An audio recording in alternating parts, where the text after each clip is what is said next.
চট্টগ্রাম শাহ আমানত আন্তর্জাতিক বিমানবন্দরে নাট্যাভিনেত্রী অনামিকা জুথি এবং অন্য এক যাত্রীর কাছ থেকে ৭৩৩ গ্রাম স্বর্ণ উদ্ধার করা হয় ৭ই ডিসেম্বর শনিবার।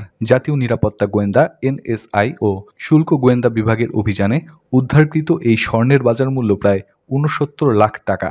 ঘটনার দিন দুবাই চট্টগ্রাম ঢাকা ফেরত ফ্লাইট থেকে স্বর্ণগুলো উদ্ধার করা হয়। আলোচিত এই ঘটনার পরদিন এ নিয়ে চ্যানেল 24-এর সঙ্গে কথা বলেন নাট্যাভিনেত্রী অনামিকা জুথি। এ ব্যাপারে তিনি বলেন, আসলে বিষয়টি নিয়ে ভুল একটা তথ্য ছড়িয়ে পড়েছে। আমার সেকেন্ড হোম দুবাই, যা মিডিয়ার সবাই জানে। ওই দিন দুবাই থেকে ঢাকা ফ্লাইট ছিল আমার, বিমান বাংলাদেশ এয়ারলাইন্সে। এয়ারলাইন্সটি ট্রানজিট হয় চট্টগ্রামে। সেখানে চট্টগ্রামের যাত্রী থাকলে তারা নেমে যায়, আর ডোমেস্টিকের যাত্রীরা চট্টগ্রাম থেকে উঠে ঢাকায় নামে। আর যারা দুবাই থেকে ঢাকার যাত্রী তারা বিমানেই থাকেন। অনামিকা জুথি বলেন, চট্টগ্রামের যাত্রীরা নামার জন্য প্রস্তুত হওয়ার সময় বিমানে ঘোষণা করা হয় কাস্টমসের লোকজন আসবেন এবং তারা একটু চেক করবেন। পরে কাস্টমসের লোকজন এসে সব দেখে, অনেককে জিজ্ঞাসাবাদ করে। আমাকেও জিজ্ঞাসাবাদ করেন তারা, জানতে চায় আমার কাছে স্বর্ণ আছে কিনা। আমি বলি হ্যাঁ আমার কাছে আছে। এরপর তারা দ্বিতীয় প্রশ্ন করেন ১০০ গ্রাম স্বর্ণ আছে কিনা। আমি বলি হ্যাঁ আছে। এরপর তারা জানতে চায় আরও স্বর্ণ আছে কিনা। পরে বলি যে হ্যাঁ আমার হাতের চুড়ি ও চেইন।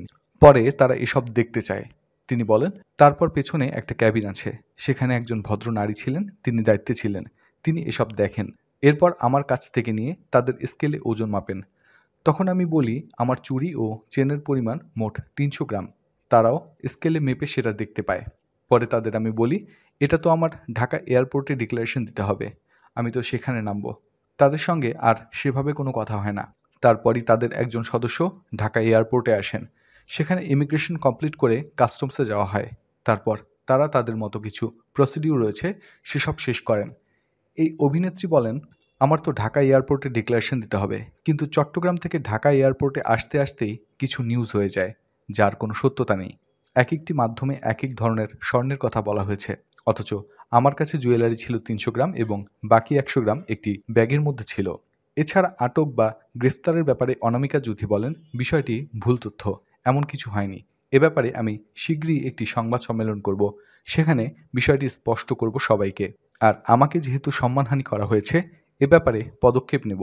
এজন্য ২-৩ দিন সময় নিচ্ছি, কিছু কাজ গুছিয়ে নিতে হবে আমায়, তারপর আমি এগোতে পারবো। এরকম আরও অনেক ভিডিও পেতে নিউজ এক্সপোজার টিভির সাথেই থাকুন। চ্যানেলটি সাবস্ক্রাইব করুন এবং সাথে বেল আইকনটি বাজিয়ে দিন। আসসালামু আলাইকুম।